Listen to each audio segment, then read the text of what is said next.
everyone. Welcome to Risk Roundup. When security risk from cyberspace merge and converge with aquaspace, geospace, and space, building effective cyber defense has never been more critical for individuals and entities across nations, its government, industries, organizations, and academia than it is now.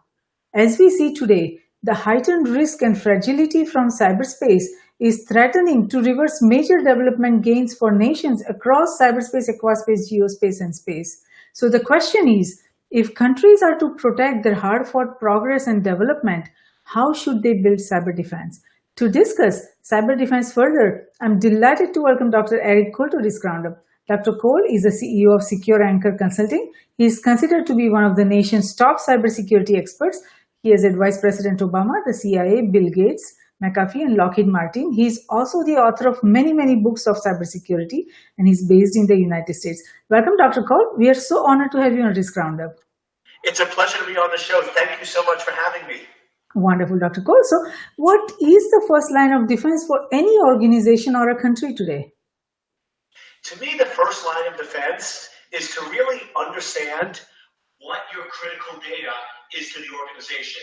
I find so many organizations and people, they want to start with the threats or perimeters or firewalls, but what we have to remember is if you have any functionality, you won't have 100% security. So to me, cybersecurity is not about preventing the adversary. It's about controlling and minimizing the damage to your critical assets. But unless you know what your critical assets are, where they're located, you really can't begin the process of protecting and securing that information. And we see time and time again, whether it's something like Edward Snowden stealing classified information or the Marriott hotel chain getting breached, in all those cases, there was critical data that was exposed that the organization did not realize and was not aware of. That you made very good point, because today, irrespective of whether we are talking about a family or we are talking about any organization in any industry or government, most of them, they just don't know what data they have, what digital assets they have, and where they are located, and what the processes are, and who has access to it. So, like the examples that you just gave, those breaches would not have happened if the organization knew what data they had and who has access to it. If someone else was, trying to access, that should have immediately triggered, some red flag that somebody else is trying to, access and trying to download so much data. But those, processes are not, put in such a way that we get those kind of alerts. So that is an excellent point, and everything should be, revolving around the digital data and about the resiliency, because cybersecurity risk, resilience, and defense preparedness, they all walk hand in hand. And nations and any of its components or all of its components will not thrive when all of its components do not know how to build effective cyber defense or resilience. So as you see the organizations that you work with, irrespective of whether it's United States or any other country in the world, where do you see the baseline requirements of cyber defense and what processes are followed today?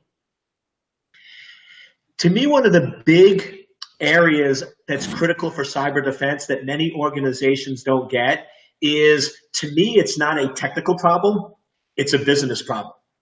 If you can't articulate it in a way that your CEOs and executives and the people making decisions can understand, you're never going to have the resources that you need. So the old school way is, I hear technical people saying, we don't have enough firewalls or IDSs or SIM, or we need more resources or this or that. That means absolutely nothing to your executives. What a security professional, where cyber defense really needs to go, is we need to be able to articulate it in business terms. So for example, I recently worked with a company that was trying to get a budget for 3 years and failed. And I went in and had a 15-minute meeting with the CEO. And what I did was I said, your critical assets have a 95% chance of being compromised. And if that happens, you will lose $10 million. I want $500K to protect it. And boom, we got the money almost instantly because we spoke the language that businesses understand. We often forget that cybersecurity is risk management.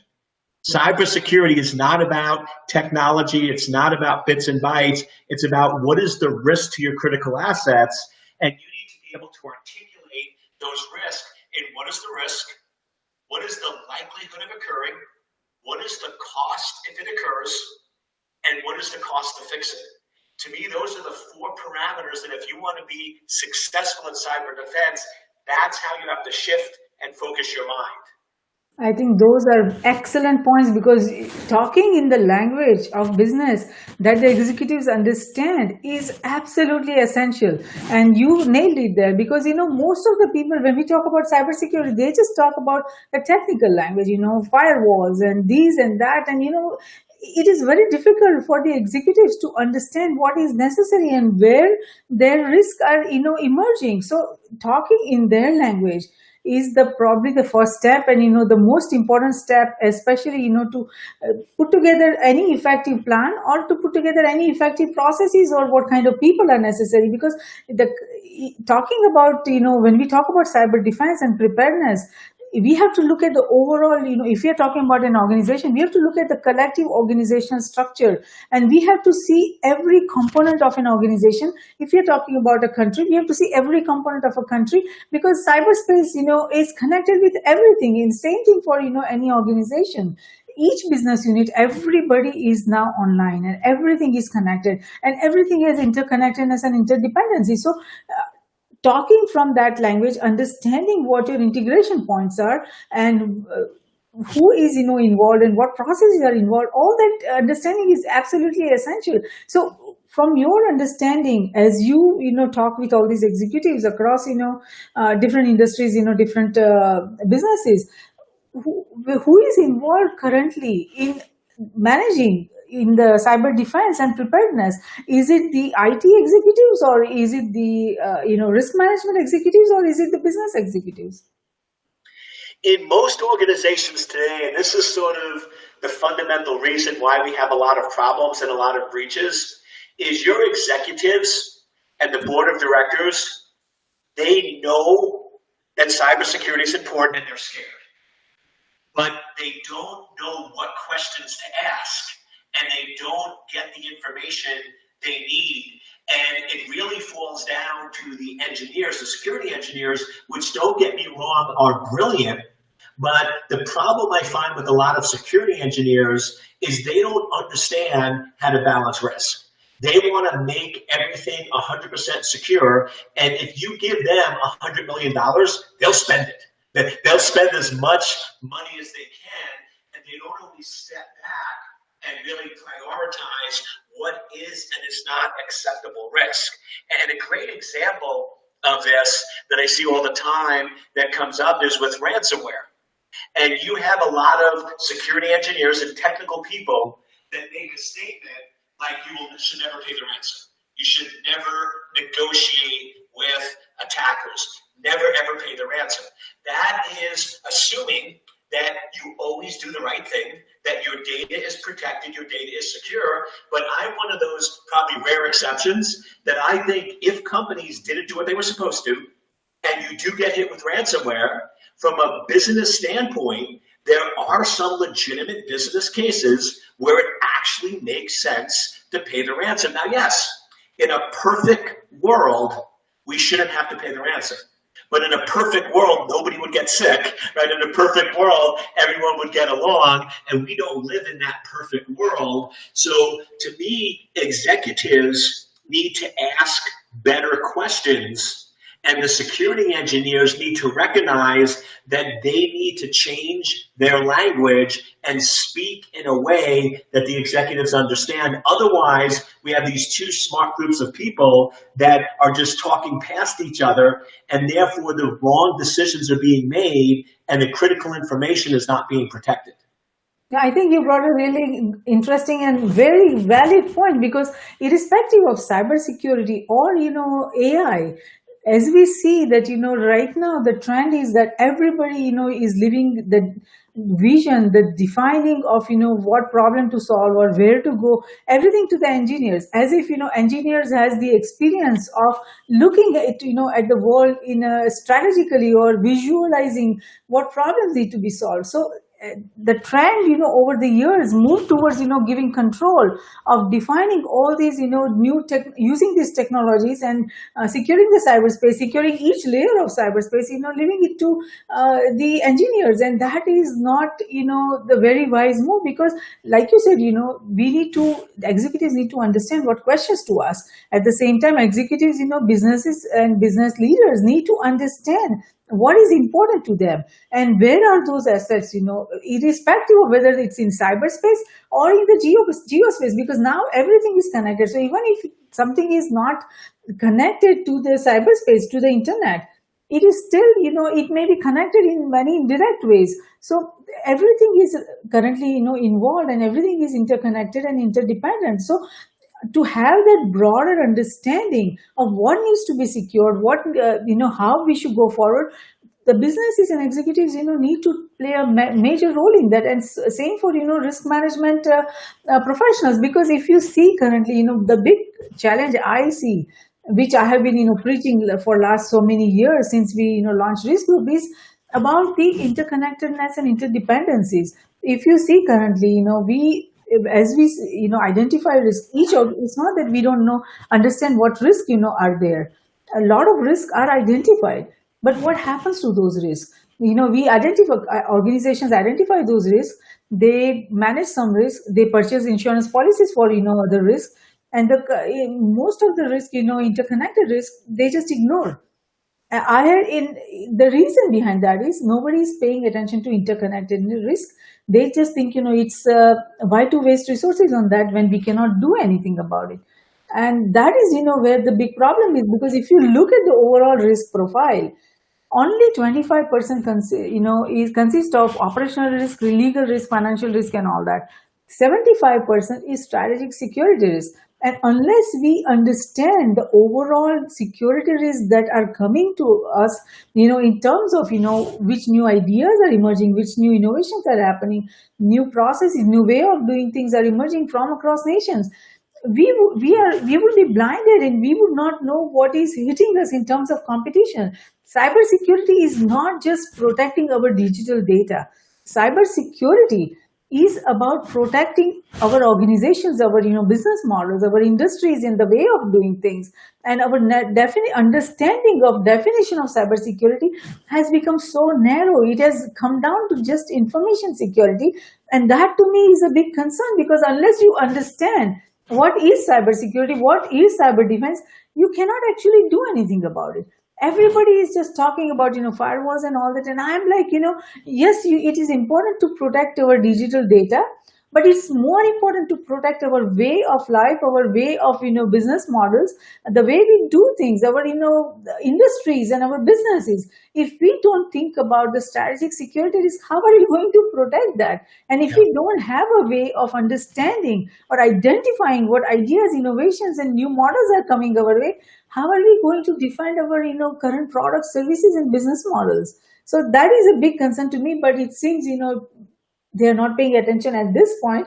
But I'm not giving up. I'm going to keep fighting about this and making sure that they understand. But there is a long way to go. They just don't care about it right now, and that is a cause of great concern. But to build a resilient nation, we need to understand all this, because it requires developing and maintaining our collective capacity, not only to defend from the cyber attacks, to protect ourselves from hackers and criminals, but also to protect our business models and our way of doing things. So do you see this challenge as you talk to the executives, as you talk to the organizations?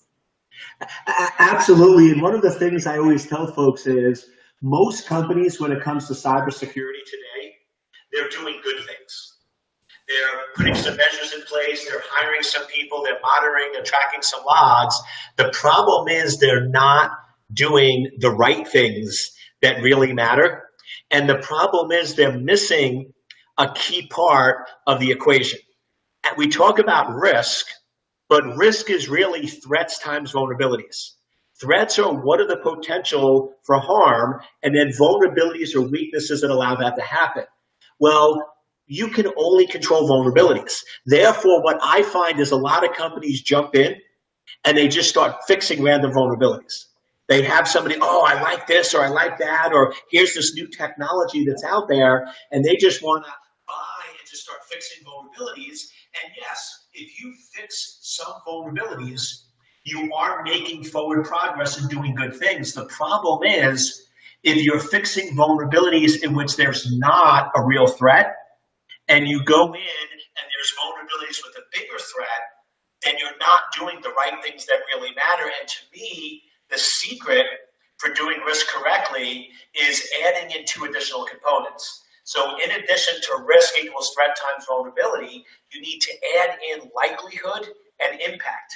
So when now you go in and prioritize, I always work with clients and say, okay, what are the threats that have the highest likelihood? What are the vulnerabilities that have the biggest impact? And let's focus in on those. Let's focus in on fixing those areas that would cause the most damage, because as I said earlier, cybersecurity is not about preventing the adversary, it's about controlling and minimizing the damage. And the only way we do that is by stepping back, taking a more holistic view of the problem. And as you said, everybody loves technologies. I'm a big AI person. I love AI, but I think it's doing a disservice in cybersecurity because everybody is like, oh, if you buy AI technology, you're secure, you're secure, you're secure. Well, let's face it. The biggest risk to your organization is an individual receiving an email that looks legitimate and then clicking on a link or opening an attachment. AI doesn't solve that problem. User education does. But user education is more difficult, so everyone would rather spend $2 million on AI than spend $2 million on user awareness because it's harder and more difficult. But that's an example where we're fixing the wrong problem and not focusing on the highest priority issues.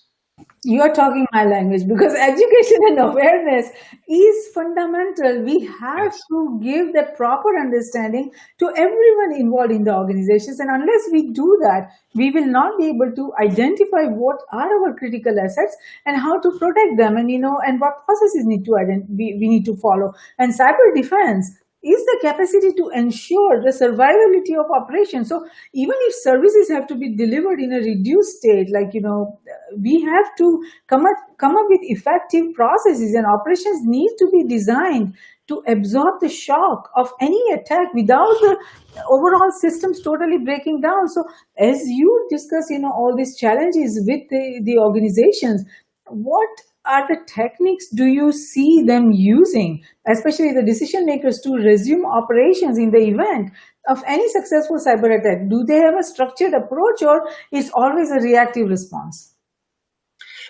Exactly. It's going in and being more proactive. And once again, it goes back to understanding what your critical data is and where it's located. But the problem is attacks like ransomware throw us a curveball because there were many hospitals in the UK, United States, or Australia that had proper backups. So according to traditional IT, their data was backed up in 5 locations. So if they got hit with a denial of service attack, if one of their servers crashed, if a location went down, they have 4 other locations that have automatic hot swappable systems that can go in and replicate that data. So everyone thought they were fine, but they didn't realize with a ransomware attack, because it's transparent, that ransomware spreads across all 5 of those locations and took down their entire operation. And there were hospitals that had to close for 3 or 4 days because of that. So we're not proactively thinking about what are the real areas that attackers could go after and how can we properly protect and secure our information. And what I always say is we need to train our executives to ask better questions. Most executives are trained to ask one question. And that question is, what is the value or benefit to the organization? So if you go to an exec and say, I need a new server, I need a cloud-based application, I need administrative access to my box, they're going to go in and say, well, what is the benefit? What is the value? But what we need to train them to do is ask a second question. They need to go in and ask, what is the risk or exposure? And then use those 2 parameters based on what is the value to the organization, what is the risk? Then they need to ask themselves, is this an acceptable level of risk based on the value or benefit we're getting? Because I always get people ask me, Eric, should we do this in the name of security? And they want a yes or no answer, but I have to ask them, well, what is the value? What is the risk? And then you have to assess whether that risk is acceptable based on that value add. And to me, not enough executives are asking those questions. So that's why they're in a very reactive mode as opposed to being proactive. Very true, no, very true. And now, in the past, we have seen that cyber resilience was focused on prevention, and measures that were taken, they were often involved uh, around the IT security solutions to existing systems. Now, we are witnessing that increasing amount of interest and investment is moving towards improving the detection and monitoring and recovery capabilities. And those are good signs because the effort is towards resilience. That is always a good sign. So do you think that the investments we are seeing are sufficient and they're going in the right direction? Because as you said that businesses, the executives are always looking at in return on investment, and they talk the language of the money. So do they understand enough that that importance of the and identifying risk and putting together effective technology, a process, and people solution, so that they can protect their digital data, all the digital assets and critical infrastructure? Do they have good understanding, and are they investing enough, and the investment going enough in the right direction? I think we're definitely heading in that right direction. One of my favorite phrases is prevention is ideal, but detection is a must. You can't prevent all attacks, so you need to detect them in a timely manner. Now, the good news, as you said, is more and more organizations are recognizing that need for detection. So they're looking at setting up security operations centers, SOCs, or setting up SIN, they're setting up digital intelligence. They're doing all those things, which is good. The problem is they're missing, to me, the most powerful word when it comes to cybersecurity is prioritization, is what is the highest priority item. So what we're seeing is when you have these large entities that get breached, the security vendors always come back after the fact and say, oh, we detected the attack, our solution detected it, but the company didn't respond and didn't react, and basically good on us, bad on them. And I would say, wait, time out. Yes, if I sit there and for every packet that comes across your network, I go attack, attack, attack, attack, attack, I'll eventually be right. But the problem is the false positives are so high that nobody believes that information anymore. So you have these technologies that are technically helping, but because they're providing way too much information and we don't have enough staff, they're not really fixing the problem. If your security operations center or your SIM tool generates 1,000 alerts a day, but your staff can only respond to 200, you have a bad solution. You're going to lose that game, and that's the problem there. We don't understand that you need to align the technology with the resources. What I always tell folks is if your staff can only handle 200 alerts a day, then your tool should only be generating 200 alerts. They come back and go, but Eric, if we only generate 200 alerts, we're going to be missing some attacks. And I say, yes, but today you're missing all the attacks. So would you rather tune your tool to get 20% of the most critical attacks, or would you rather set up your tool to alert on everything, but you don't have enough resources so you catch nothing? And it's that alignment that we talked about that a lot of companies are missing, that they're generating way too much information and there's not enough resources to analyze and respond. Yes, that is very common challenge that we see, because there is no way we will have enough resources to address each and every risk that has been identified. So that is just not possible. So we have to focus on the ones that will have the bigger impact.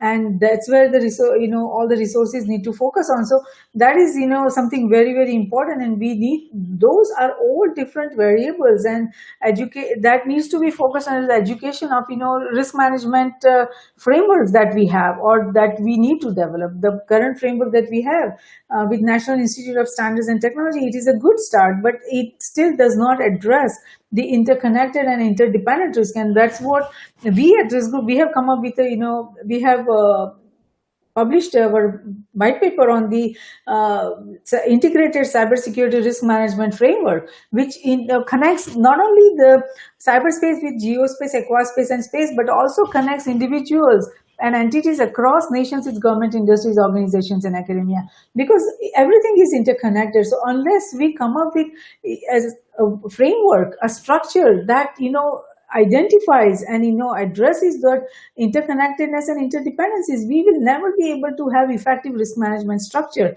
And we need to have a structure that has enough security controls. So any what we have proposed is that any organization that identifies the risk, independent risk that falls within their boundaries, they must address, manage those risks. The risks that are manageable, they should never be allowed to purchase insurance policies for that.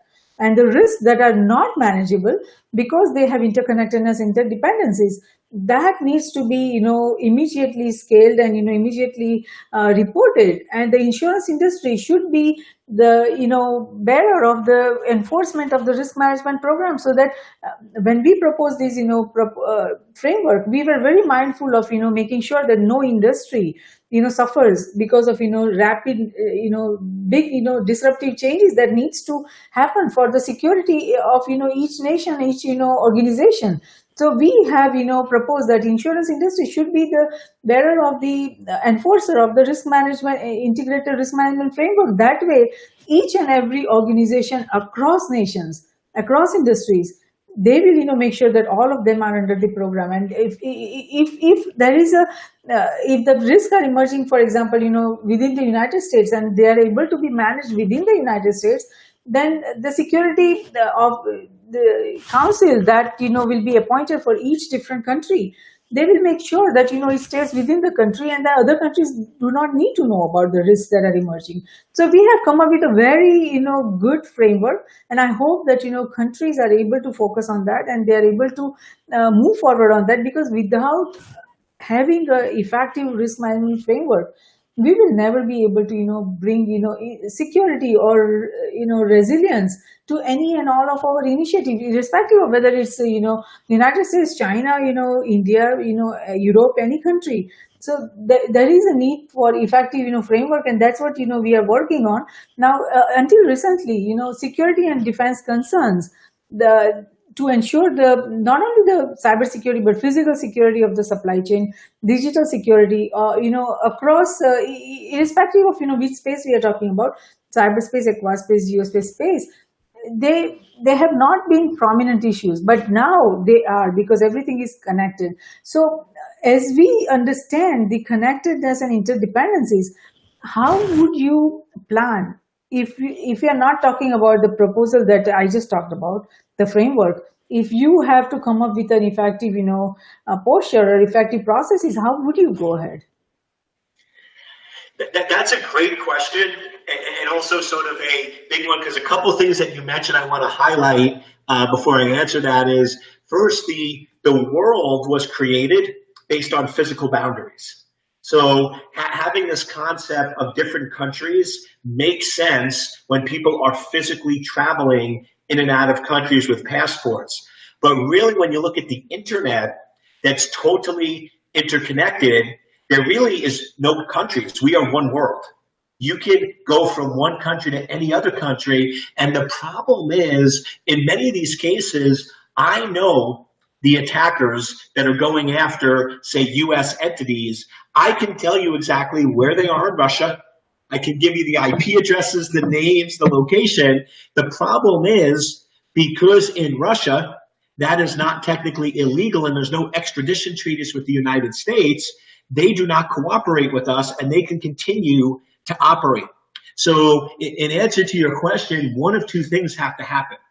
Either one, we need to set up physical boundaries on the internet. So when you leave the United States, you have to go through passport control, a virtual version of that. So now we're controlling and monitoring who's coming in and who's going out. And what's interesting is that's exactly what Russia, Saudi Arabia, China, North Korea are starting to do. They are actually segmenting and setting up their environment so they can strictly control who's coming in and who's going out of that environment.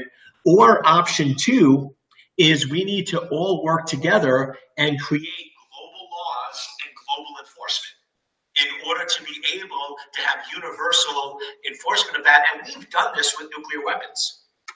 Today, there is worldwide enforcement. If certain countries like North Korea start to build nuclear weapons, the UN will step in and all countries will unite and sanction against them and stop them from doing it. We need to get to that similar place with cybersecurity where all the countries are on the same page. So this way, when we know that some attacks are coming from Russia, US, or China, we can then be able to work with law enforcement, shut them down, and enforce it equally, as opposed to having this issue where now if you're coming from another country, it's a very high payoff, low risk crime. So the current structure that we have just doesn't work, and we either need to re-architect the internet or re-architect the laws that are governing us. No, absolutely. That is the root of the problem, because if you look at the architecture of cyberspace, each and every layer, there are about 13, 14 layers currently. And what it has done is it has given anonymity, right? I mean, everyone who goes on internet, they are anonymous. They can create any kind of digital profile they want. And we have not come up with, processes that would give a digital identity to each and every individual or each and every equipment, computer or device that is connected to the internet. And the point that you made about we don't have boundaries, that is true. At the moment we don't have. China has created their own way of controlling the global information that enters into China. Same way Russia is also trying to develop, and like other countries that you mentioned, they are all trying to create the digital walls and the digital disorder. From digital order to digital disorder is emerging, and that is a major concern.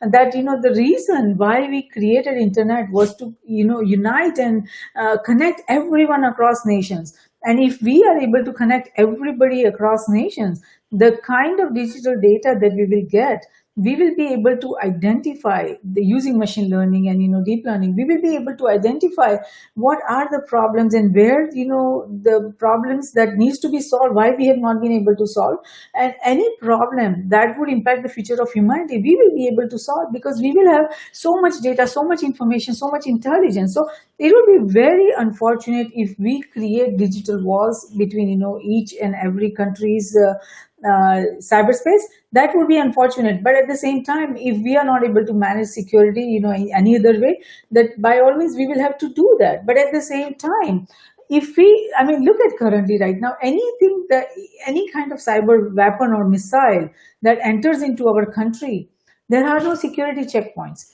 If you look at if a truck is coming on the roads and the highways, there are so many different security checkpoints before it enters into our city or our neighborhood. But in cyberspace, we just don't have that. There are absolutely no security checkpoints. So anything, until it comes to your door on your computer and you open it, you just don't know what came to you, whether it was an MP4 file, MP3 file, or a simple email or some kind of cyber weapon. We just don't have the capability right now. And also, the point that you made that, we have a lot of times we know that the attacks are coming, from certain country. But if you look at the digital authentication, it is not tied to physical authentication.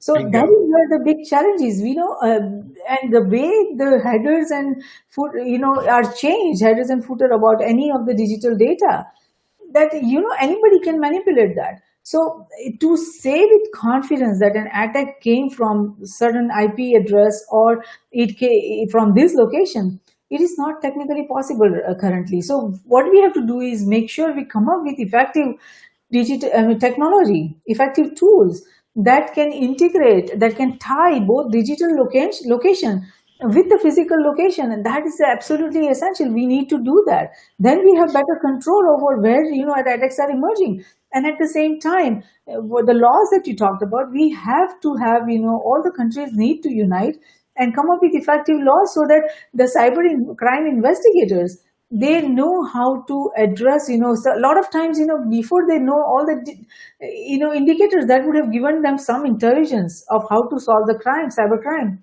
it disappears by the time they get approvals from other country to go and check, investigate that. All the data is gone. So every country needs to come together. We have to come up with effective global standards, and there are a lot of problems that we need to solve to be able to make the cyberspace a safe space for us to connect all of our other spaces. And everything that we have developed so far in United States is the biggest victim here, because we are under attack most from every country. So we have to be very, very careful in how we move forward. And I hope that our decision makers understand. My book addresses each and every of the all the points that I just talked about. It's coming out in January, hopefully. I just finished writing that, but those are the important things that we need to address, because unless we address the fundamentals, no matter how much we talk about the technology and how much actions we take, how much investment we do, we will not be able to manage the security risk coming our way. So as you move forward, how do you see United States, what steps do you think United States should take for us to be not only resilient, but to be not only talk about cyber defense, but to make sure that we are not only talking about protecting the entities like corporations and governments, but individuals, because without protecting individuals, now when we bring your own devices, everything is connected.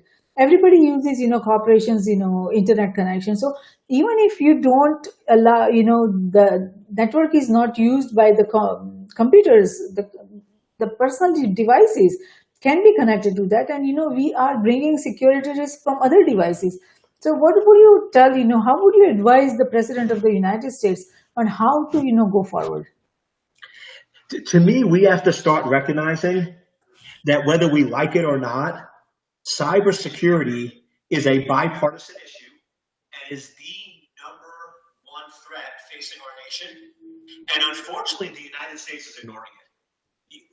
We could argue and debate of the environment, the Green Act, immigration, and all those other factors. But let's face it, if you really look at a problem that could directly impact every single American today, cybersecurity trumps every one of those, and we're just ignoring it. The fact that we are heading into 2020 and the United States still does not have a federal data privacy law to protect its citizens is not only an embarrassment, it's negligence. I mean, even the European Union, multiple countries, multiple years ago, was able to put together GDPR, which protects European citizens and provides measures to make sure they're protected and significant fines for companies that don't do what they're supposed to. In the United States, when companies are negligent and don't protect our data, they get off with a little slap on their hand. If you look at some of the recent data breach reports, when you go in and look at Equifax, for them failing to protect my social security number, failure to protect our identity that we now have to live with for the rest of our lives, having our personal data compromised, the United States government felt that $100 was appropriate. $100 now is my responsibility. That pays for 2 years of monitoring of my credit. But now for the next 50, 60 years of our lives, we have our social security number compromised, but the United States government just let them off the hook.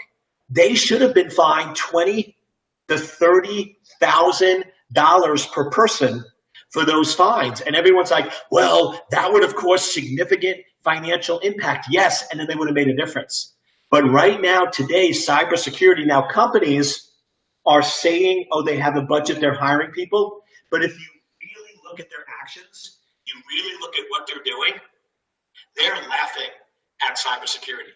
They don't care enough to protect our information because the United States government is looking the other way. So the first thing the United States needs to do is put all politics aside, and Congress and the president need to start passing a data privacy law. Guess what?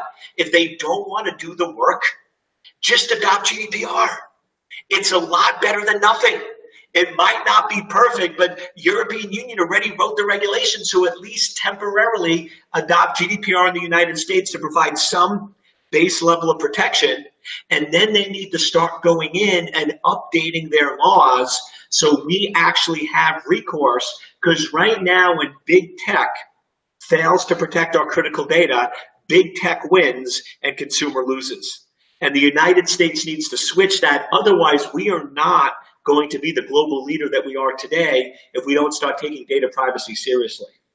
But do you think data privacy laws that are emerging from Europe, do you think they are going to be effective? Because, like you just said, the companies, they will be fined if they are not successful in having effective data privacy and security in their environment. So if let's say the data hack happens, or any hacker or any criminal takes all the data, then they will go away with the fine that you just talked about, like $100, something very minimal, irrespective of which country. I mean, Europe has. But that's the difference, though, with GDPR. If GDPR was in place in the United States and Equifax did what they did, they would have actually got hit with a $12 billion fine. And that would have got their attention. Pain is the biggest motivator, and 20 million isn't going to motivate big tech. 12 billion will. So to me, what GDPR does differently than any other regulation that has ever been passed is the fines are significant enough that they can't be ignored. They make the pain big enough that companies now say we need to take this seriously. Yes, the seriousness part will be addressed with those kind of laws, but I am still not sure whether data privacy is going to give us data security, because privacy is one thing, but security is whole another thing. So I think that we will need to come up with a balanced, some kind of regulation that addresses not only privacy but also security, because data privacy is not going to be enough, just addressing that. At least that's from my evaluation, that we need to focus more on security than data privacy. And a lot of corporations, they do not care if their data is gone, because you can, pay the fine, but the intelligence that you get from the data, whoever has that, they can come up with the very effective, AI, some product services. So there is going to be a challenge, balancing that, because hacking into any of the data, even if you have to end up paying, some fine, or, that is going to be minimal as based on, the kind of information and intelligence that you get. So we have to focus more on security, not just privacy, because, right now, for example, let's say, you have a phone or you have some device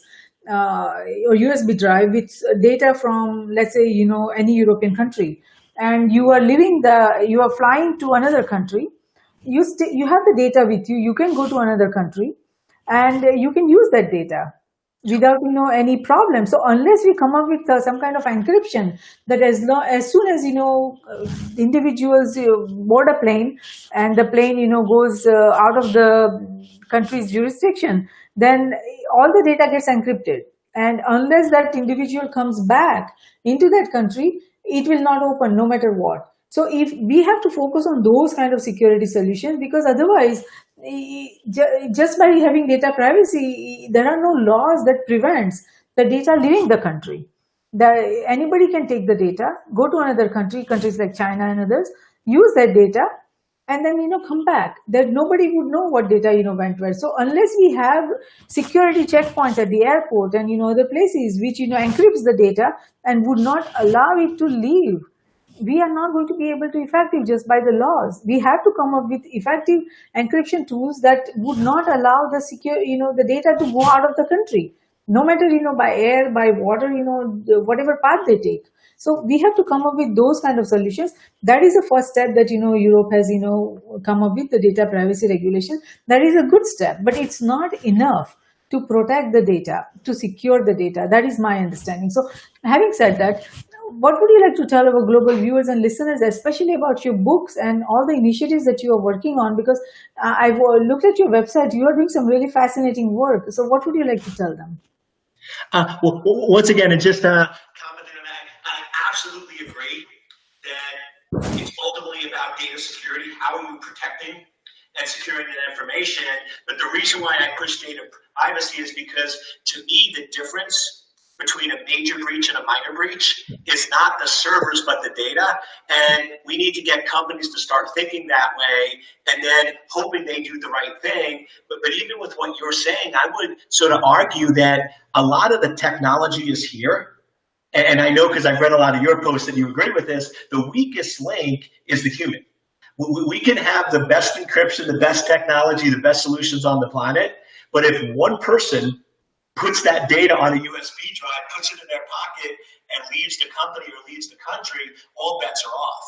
So I think we forget that it's really a human problem more than anything else. And that's why my big mission is really on awareness and educating people and individuals, because unless executives understand cybersecurity, individuals understand, parents, teachers, until people understand the problem, we're never going to fix this with technology. It's got to be a partnering of raising awareness with that technology so those two can come together and be properly protected. And the final thing I'll sort of leave is, to me, when you think about cybersecurity, before you do anything, before you spend an hour of your time or a dollar of your budget on anything in security, always ask three questions. What is the risk? Is this the highest priority risk? And is your solution the most cost-effective way of reducing it? The more we can go in and focus on highest priority risk and be able to allow ourselves to detect and control the amount of damage, we're not going to win at cybersecurity. Money isn't going to solve it. Technology is not going to solve it. It's a mindset. We have to make sure we're fixing the right problem and not just fixing good problems that are out there. Yes, very true. No, those are excellent suggestions, excellent points for everyone to consider. And the data, as you say, it has to be at the focus. That has to be the focus. It has to be at the center. And especially in the coming years, we are not even talking about the data on the servers or data in the cloud. We are talking about data that will go in the DNA. So think about it, it's everything is going to be miniaturized. So you take a small, enough microchip and you go to other country with all the data, all the information, all the intelligence. So we will have to come up with effective, tools that will be able to even do the micro, chip analysis, that who is taking what out of our country and where it is going to be exploited, or misused or without permission. So there is a lot of work that we security professionals need to, focus on in the coming years. But at the core is the education and awareness, as you said. And, I'm sure that our global viewers and listeners are going to listen to this, watch this Risk Roundup episode and understand the seriousness of protecting the digital data. Even all the corporations, that are listening to this, any government entity, any government agency listening to this, because it is absolutely essential.